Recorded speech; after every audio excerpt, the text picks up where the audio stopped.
We do not yet know the full extent and the systemic and structural changes which will happen. However, we do know that global energy systems, food systems and supply chains will be deeply affected.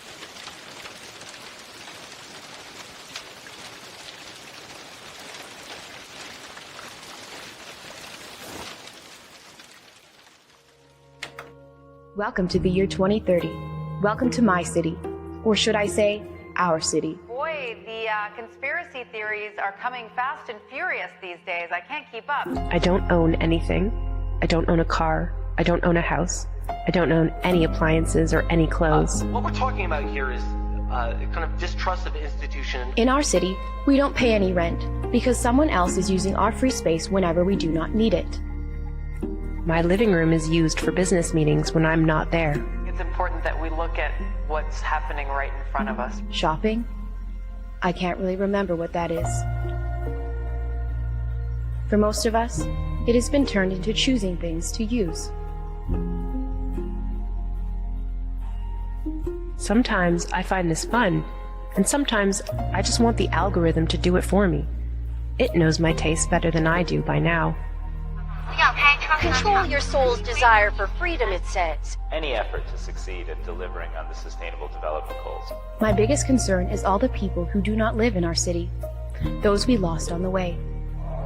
Those who decided that it became too much, all this technology. Those who felt obsolete and useless when robots and AI took over parts of our jobs. I get annoyed about the fact that I have no real privacy. Nowhere I can go and not be registered. I know that somewhere everything I do, think, and dream of is recorded.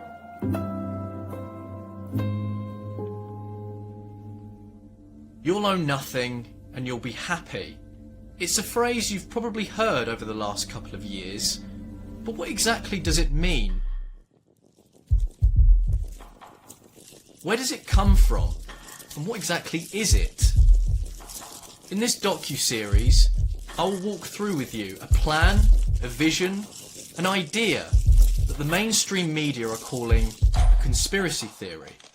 This pandemic has provided an opportunity for a reset. It is called the Great Reset. Why are they so suspicious of institutions? But as we try to build back from this global pandemic. Joe Biden calls it Build Back Better. Build back better. Building back better. To do things differently. To build back better. We're going to build it back better. And build it back better. My plan to build back better. This is an organisation that profits from famine and disease, known as the World Economic Forum. With everything falling apart, we can reshape the world in ways we couldn't before. Ways that better address so many of the challenges we face. And that's why so many are calling for a great reset. This organisation pushes fear and tragedies to further its own agenda. We know now that the next crisis is already waiting for us around the corner.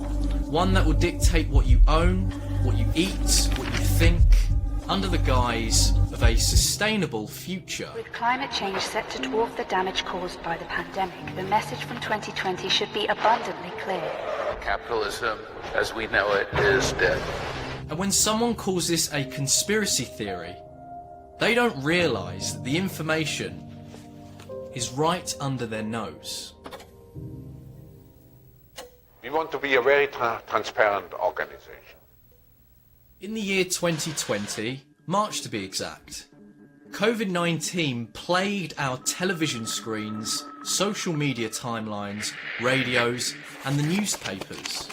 For the first time in a long time, or at least since the dawn of the climate scare, the entire human race was told that they were facing the same threat and was tasked to work together to put an end to it. Millions of Americans staying at home are relying on Amazon. Millions of Americans staying at home are relying on Amazon. And in the shadows, an organisation, or a cabal really, schemed to use this sudden global instability and public hysteria to rewrite society. We do not yet know the full extent and the systemic and structural changes which will happen. To do away with the values and systems that underpin civilization. This plot is titled The Great Reset.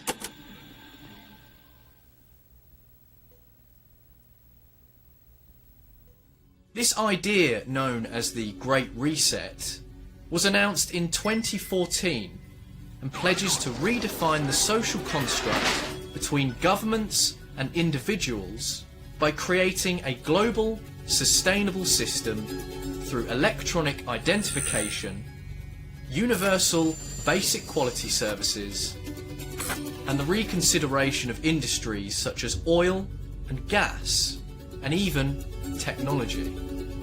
But control of data might enable human elites to do something even more radical than just build digital dictatorships. By hacking organisms, elites may gain the power to re-engineer the future of life itself. Because once you can hack something, you can usually also engineer it. The book, The Great Reset, outlines 5 pillars of civilization that need to be reimagined for the desired world in the eyes of this one man, Klaus Schwab. What can we do? The group is, we are just now looking what we can do for the Middle East. The situation is so dangerous in the Middle East. Can Davos help to bring the parties again together, as we have done on many occasions in the past? Can we play a constructive role as an informal platform? These include a technological reset, a societal reset, an economic reset, an environmental reset, and a geopolitical reset. For all of the administration's belligerent approach towards China, it hasn't actually achieved very much. Whereas I think Biden would be less reckless, maybe more strategic, and would engage on issues of mutual concern like climate, and Biden would be better at building coalitions. Also, I think Biden would probably run a tighter ship. We get a sense, at least our bureau in China, that you get a sense that they're exhausted and actually they're rooting for a reset. The Great Reset is a global culture and economic cataclysm, birthed by Schwab, the founder and executive chairman of the World Economic Forum. And you, well, you're supposed to go along with this really and not be allowed to question it. Something like 1984 could actually happen. This is the direction the world is going in at the present time. In our world, there will be no emotions except fear, rage, triumph and self-abasement. The sex instinct will be eradicated. We shall abolish the orgasm. There will be no loyalty except loyalty to the party. But always there will be the intoxication of power. Always, at every moment, there will be the thrill of victory, the sensation of trampling on an enemy who is helpless. If you want a picture of the future, imagine a boot stamping on a human face forever. The moral to be drawn from this dangerous nightmare situation is a simple one. Don't let it happen. This man, Klaus Schwab, has served on the boards of the Daily Mail, 𝗏𝗏𝗱 Holding, a private banking group, and served as a member of the Bilderberg Group, which is a conglomerate of the world's elite that discuss the consensus of a free market, Western capitalism, and global interests. In 1971, a particular organisation was born from not just Klaus Schwab, but was spearheaded by, in fact, 3 people. These 3 people at that given time were 3 of the most influential men of America. Henry Kissinger, who served as the United States Secretary of State and National Security Advisor under the presidential administration of Richard Nixon and was one of the key influential figures in the Bilderberg Group. Henry Kissinger was also Klaus Schwab's mentor, where a CIA-funded course run by Henry at Harvard was where the birth of the World Economic Forum came from. Yes, there was one course, one seminar of Henry Kissinger, which really opened my eyes. I wasn't accepted to the seminar, but I sat in. I think he let me in because I was German. And it was relatively shortly after the war. There were not too many Germans here. And this created a friendship which has endured until today. And Henry has been several times in Davos. Next we have Herman Kahn, a founder of the Hudson Institute and military strategist, and was even called the real Dr. Strangelove. Herman at the time was the leading figure in thermonuclear strategic planning, where during the mid-50s would see Henry Kissinger and Herman Kahn cross paths. And finally we have John Galbraith, a Canadian-American economist and an intellectual at Harvard. In 1945, after the death of Roosevelt and the end of World War II, John was sent to London to create a division directorship of the United States Strategic Bombing Survey, where he was tasked with evaluating the overall economic effects of the wartime bombing, later going to Nagasaki and Hiroshima to evaluate the effects of the bombings. In 1958, Galbraith became the Paul M. Warburg Chair in Economics at Harvard. This is the same position that he would hold when he would first be introduced to a young Klaus Schwab. These three men are responsible for what is now known as the World Economic Forum. We are in the midst of a crisis, a transformational crisis. The world will be quite different when it comes out of the crisis. So we have two tasks. The first one is to help to manage the crisis, and second, to shape the post-crisis world. In the year 1970, Klaus Schwab wrote a letter to the European Commission and asked for help in setting up a non-commercial think tank for European business leaders. The European Commission would then sponsor the event. The Commission is a group of politicians, men and women, who meet every Wednesday in Brussels. We call them commissioners. Together they form the government of Europe, so to speak. They all have their own specific field of responsibilities and come from different countries. Schwab then organised a 2-week business managerial conference, and in 1971 the first meeting of the World Economic Forum commenced, held in none other than Davos, Switzerland. Around 450 participants from 31 countries took part in Schwab's first European Management Symposium. The project was recorded as organised by Klaus Schwab and his secretary, Hilde Stahl, who, later the same year, would become Klaus Schwab's wife. One of the most influential groups that spurred on the creation of Klaus Schwab's symposium was a group known as the Club of Rome. The Club of Rome is a think tank of scientific minds and elites that mirrors the World Economic Forum in many ways.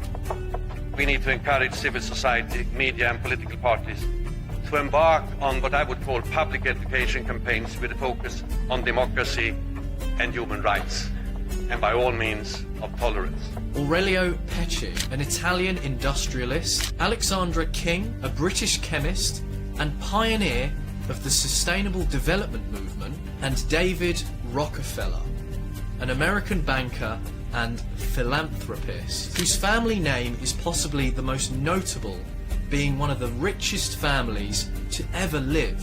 Among the Club of Rome's first accomplishments was a 1972 book entitled The Limits to Growth that heavily focused on global overpopulation, warning that if the world's consumption patterns and population growth continued at the same high rates of the time, the Earth would strike its limits within a century. It was soft eugenics conceived from the fear of overpopulation. And I know what kind of world I want to live in. I don't want to live in a collapsing world. I don't want to live in a world, as Jürgen says, that's getting grayer and grayer. And it costs more and more and more to maintain even a decent standard of living. The Club of Rome would later that year publish a report detailing an adaptive model for what is known as global governance that in their terms would divide the world into 10 interconnected economic and political regions.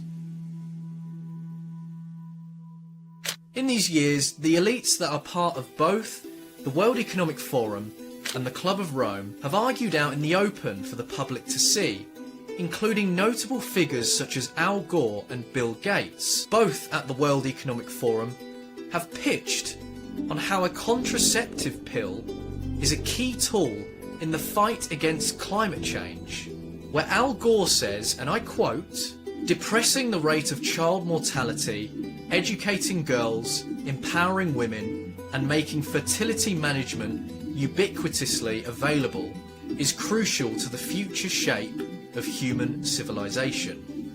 Whilst Bill Gates says, and I quote, "If you get the health improved, you get the availability of contraceptives, then families will voluntarily choose to have less children."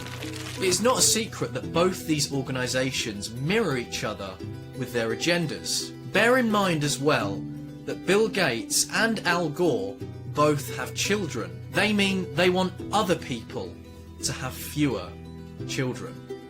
The World Economic Forum, with all of its influence, has even started their own schemes, one notable one being the Young Global Leaders Scheme. Their plan was to spread their radical ideology through organisations and governments around the world, and the worst thing about it is it's already in play. What we are very proud of now is the young generation, like Prime Minister Trudeau, President of Argentina and so on, is that we penetrate the cabinets. Notable names include Mark Zuckerberg, the CEO of Meta, formerly known as Facebook, Justin Trudeau, the Prime Minister of Canada, with Chrystia Freeland, the Deputy Prime Minister of Canada, who also sits on the Board of Trustees for the WEF, infamously known for being the granddaughter of a Nazi collaborator, but her role in this and on the world stage doesn't end with sins of the father or grandfather. Freeland was directly involved in the crackdown on the Canadian truckers' protest, who demonstrated around the country, especially the convoy to Ottawa, Canada's capital. This was in protest of the COVID restrictions. Freeland greenlit a government response never before seen in the West, freezing bank accounts, removing insurances, even as far as blocking crypto transactions. But the crackdown didn't just end there. Canadians were beaten, arrested, held without bail, vehicles seized, and trampled by horses. More Canadian names include Jagmeet Singh, the leader of the NDP, a radical left anti-oil party; Andrew Scheer, prior leader of the official opposition Conservative Party, should paint you a picture of just how opposing these people are. It will be a young world. It will be a digital world. Now, who could represent such a world better than you, Prime Minister? To represent also a new, open Canada. I want to use this opportunity also to thank our Canadian constituency, which always has been a very loyal and very much engaged constituency here at the Forum. But now, I think with you, together with our constituents, Prime Minister, we can make sure that in the future we strengthen the cooperation even more. The alumni from Europe include 𝗵𝗵𝗿𝗍, the President of France, 𝗏𝗏𝗏, the Prime Minister of Belgium, 𝗏𝗏𝗏, the Prime Minister of Finland. Surprising names from America such as Tulsi Gabbard, a critique of everything the Great Reset entails. But most interestingly, Ivanka Trump, daughter and senior advisor to the 45th President of the United States, Donald Trump. They predicted an overpopulation crisis in the 1960s, mass starvation in the 70s, and an end of oil in the 1990s. These alarmists always demand the same thing: absolute power to dominate, transform, and control every aspect of our lives. We will never let radical socialists destroy our economy, wreck our country, or eradicate our liberty. Dan Crenshaw, congressman from Texas. Peter Buttigieg, the Secretary of Transportation in the United States. Boris Johnson, the Prime Minister of the United Kingdom, who imposed a ban on ministers attending the summit back in 2020, where he said, "Our focus is on delivering for the people, not champagne with billionaires." He says that as Boris is still an active member of the WEF. Other key figures lurk within the WEF, including Jacinda Ardern, the Prime Minister of New Zealand, who continues to enact governmental tyranny upon the Kiwis. Cabinets that form policy, or offices that minister to our economy, aren't the only places this organisation has crept its way into worldwide. It's embedded in every aspect of our lives. The World Economic Forum hosts annual meetings since 1971. The richest and most influential names and faces gather in Davos, Switzerland. Because the forum isn't just for those at the top.